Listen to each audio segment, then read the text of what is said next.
Hi everyone, welcome back to Caitlin's Corner. Today we are picking up our Weeping Snow Fountains cherry and I cannot wait to get this thing placed.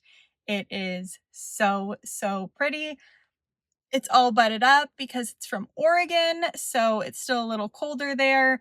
All the ones that were in store a couple weeks ago were already flowering, so we get to enjoy this baby from yin to yang, and I cannot wait.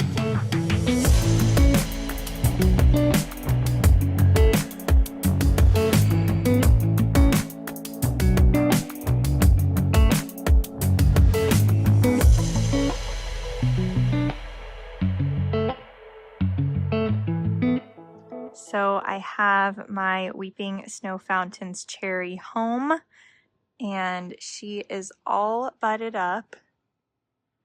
Look at that. Let's see if I can get it to show. There you go. Look at all those buds. And there are these really gorgeous long stems here that are going to cascade down just beautifully. She's kind of in the area that she's gonna go. So you'll see here this Arabian lilac that's typically a bush, but I have trained it into a tree form and made it into an archway here.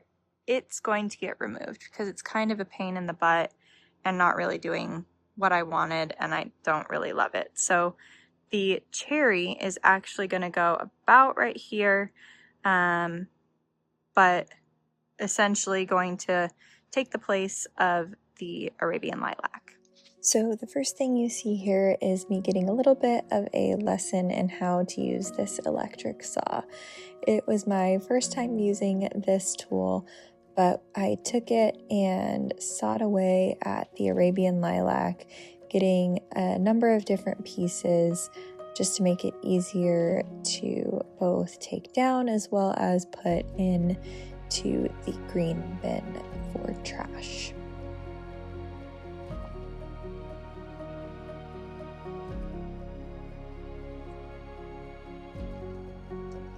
Next, I raked away all of the debris from the sawing project and also worked to get that soil level a little bit more level. It kind of had some undulations and I wanted to have it taper off a little bit more than it was doing. Also took out the Myers fern and then worked towards digging out some of the area around the trunk of the Arabian lilac. And again, just continued to rake away debris and get the area pretty level.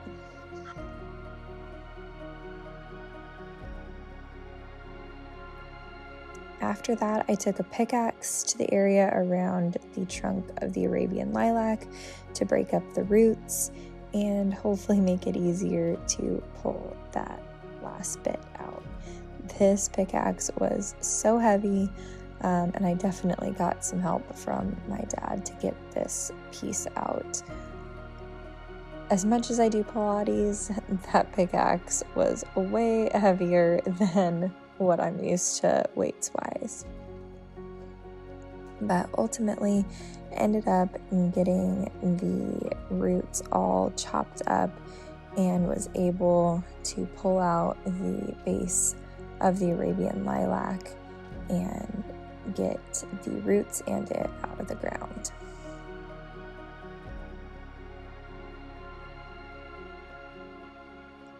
In the process of getting the area leveled and deciding what I wanted and didn't want in that area, I decided to take out this elephant ear here that I am now putting in the area by this aquapot by Jack Barnwell. I think it's going to be a nice backdrop with the ferns that are there and the palm trees.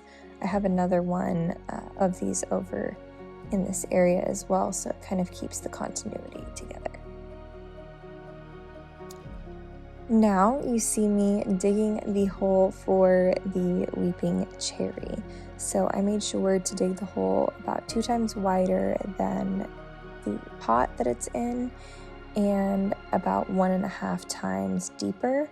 I then amended the soil and added in some plant tone fertilizer just to make sure that the tree stays happy and fertilized. I also roughed up the roots so that they don't encircle and the plant doesn't stay root bound in the ground. I then watered it partway through, putting it in the ground, and then continued to pack dirt in around the root ball. I did plant it slightly high so that water can wick away from it and it does not stay super wet. We can sometimes have that issue here with the high clay content in the soil. So I wanted to make sure that she stayed happy and not too soggy. And that is it.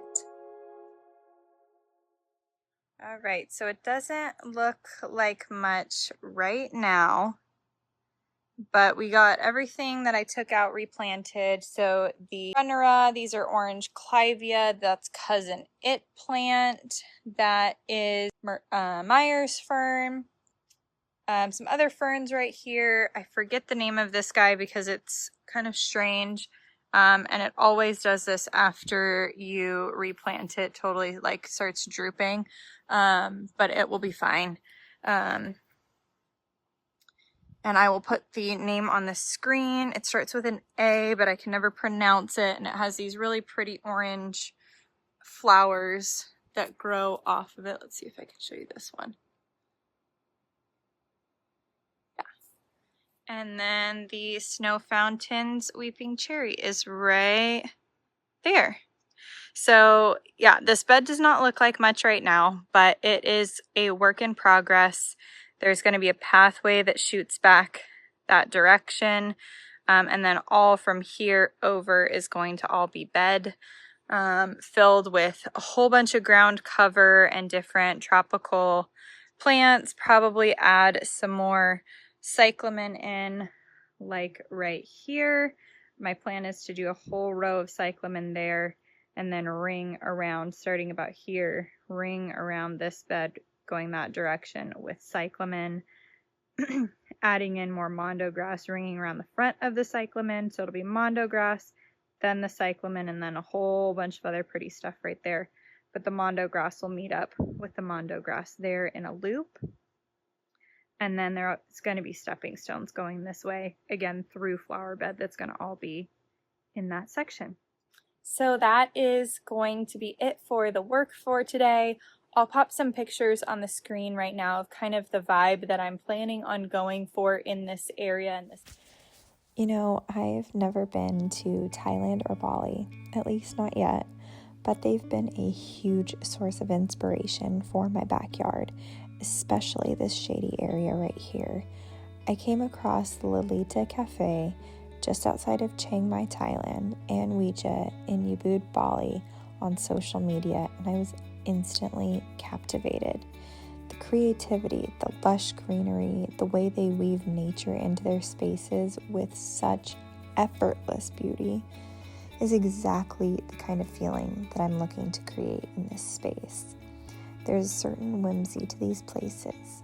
The colors, the textures, the way they play with light and shadow, it all feels like stepping into a dream, and that's what I love most. I want this space to feel immersive, a little enchanted, a place where you can sit, breathe, and feel transported, even just a few steps outside of my home. So, as I work on this area, I'm pulling inspiration from those incredible designs, whether it's the bold tropical foliage, pops of vibrant color, or cozy nooks that just invite you in to linger. It's all part of the vision. But I hope you enjoyed me muscling through, tearing out the Arabian lilac and getting some help from the true muscle of my dad, because there's no way I could have gotten that out without him. But yeah, can't wait to see this beautiful tree bloom and then get its beautiful leaves after that and grow to its full beautiful size and have this area looking a little bit more fairy garden, Pixie Hollow if you're a Disney person-esque. So kind of like a tropical fairy magical place is what this vibe is going to be. So as always, thank you so much for watching this video. Hope you found it fun, informative, and inspirational. And I will see you guys next time. Thanks for watching. Bye.